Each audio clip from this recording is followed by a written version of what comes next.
Bonjour à tous et bienvenue sur ma chaîne YouTube pour une nouvelle vidéo. Donc là, je vais vous montrer des finitions.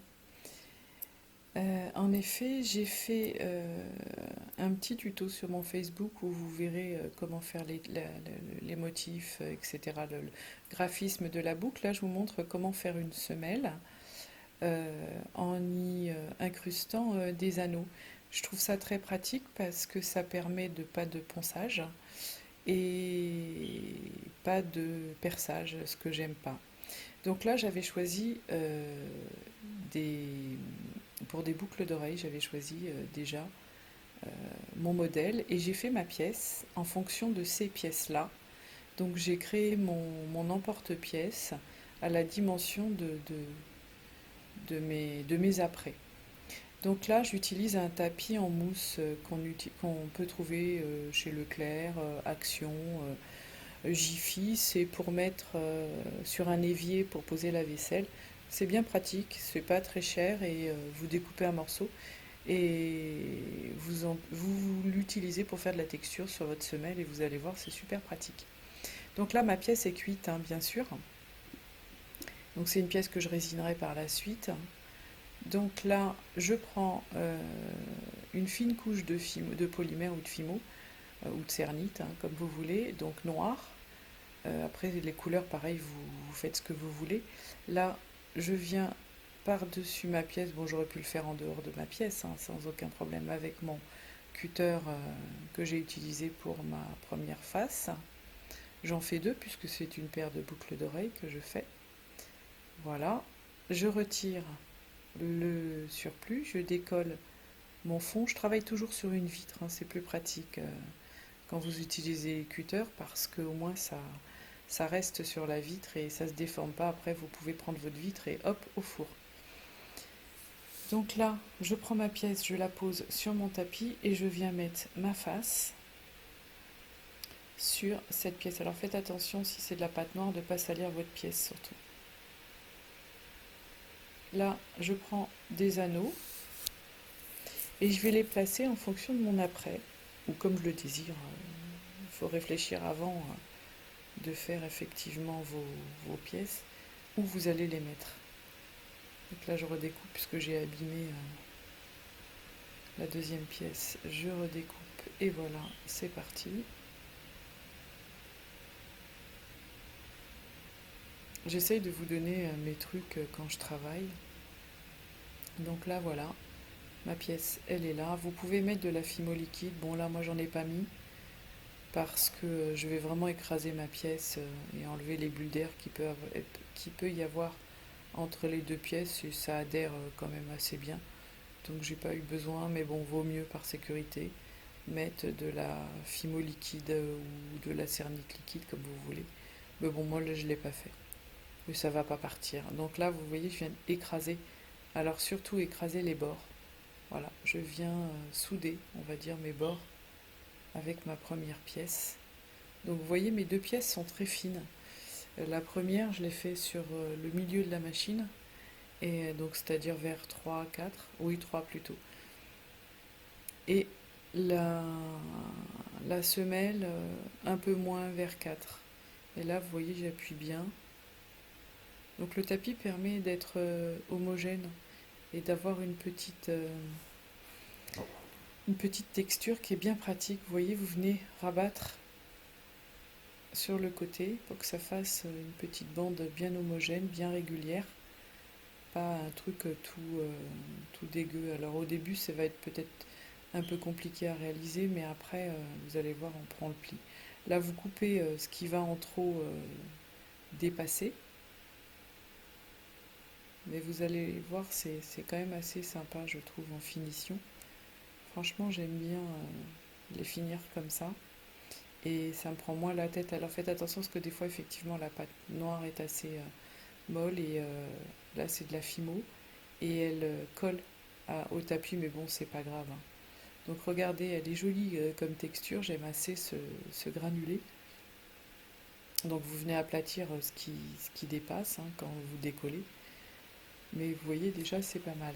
Donc là je vais refaire un petit bout de pâte noire, je vais réécraser de la même façon. Je vais prendre un petit rond d'à peu près euh, 8 mm à peu près, pas plus. Là, je prends un anneau. Parce que là, pour celle-ci, j'ai besoin que d'un anneau, puisque j'ai sur mon apprêt, il y a un anneau qui est déjà fixé sur l'apprêt. Donc j'ai besoin que d'un anneau central au niveau de ma pièce.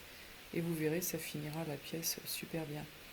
Donc là, mon anneau, je vais venir l'enfoncer dans ma pâte molle, puisqu'elle est molle, on peut encore la travailler. Et je viendrai mettre une pastille par-dessus que je vais écraser toujours avec mon tapis. Ça fait un petit moment que je fais cette technique. J'avais déjà montré sur mon Facebook plusieurs fois, même dans une vidéo, je crois, sur ma chaîne, j'ai déjà montré cette technique. Vous voyez, un petit rond, vous prenez votre petit rond, vous mettez votre anneau sur votre pièce. Alors je mets d'une pince épilée parce que franchement, d'une pince tout court, parce que c'est pas évident de toucher, c'est vraiment très très fin et des fois je...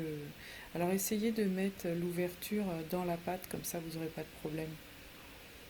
Il risque pas de s'ouvrir, comme ça vous êtes tranquille, ça se décrochera pas.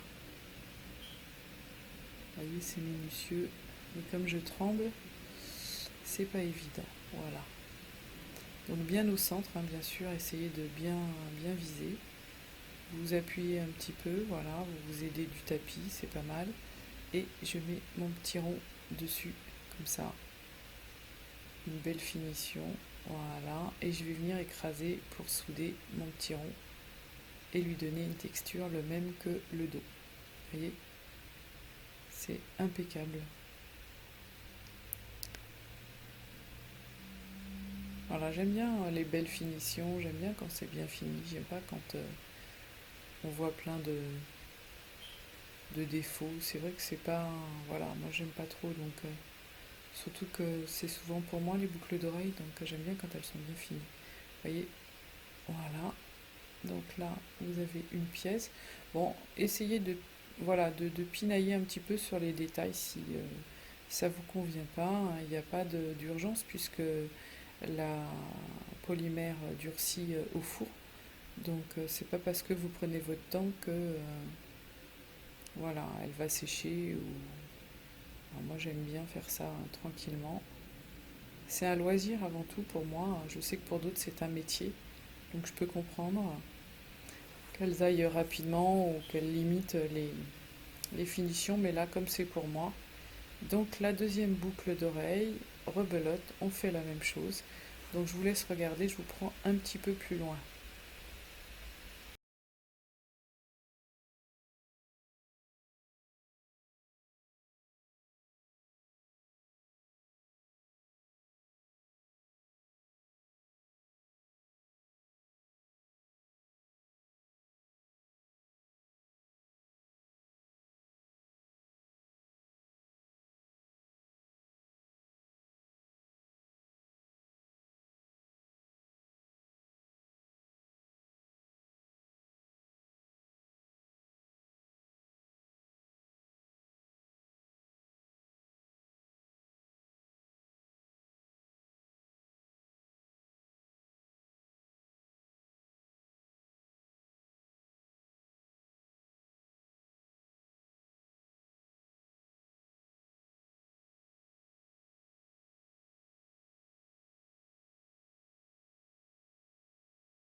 J'espère que vous avez compris le principe. Donc là, voilà la deuxième, je mets un peu de lumière. Là, je vais venir pousser un petit peu la pâte qui est partie dans l'anneau. Faites attention de ne pas faire basculer aussi l'anneau. Vous voyez, il a un petit peu de travers, donc ça, faut faire attention. Mais là, voilà. Vous pouvez aussi coller votre anneau avant avec de la glu, mais bon, voilà, je ne l'ai pas fait. Et ça s'est très bien passé. Donc voilà ma petite boucle qui est terminée. Donc je vous remercie pour avoir visionné ma vidéo. Donc maintenant elle va passer au four. Donc pour la Fimo c'est 110, 30 minutes, et pour la Cernite c'est 130 à 45 minutes. Donc voilà, pour la semelle et les anneaux c'est terminé. Je vous montrerai une autre vidéo pour le montage. Je vous remercie d'avoir visionné cette vidéo. Je vous dis à bientôt pour d'autres vidéos. Merci.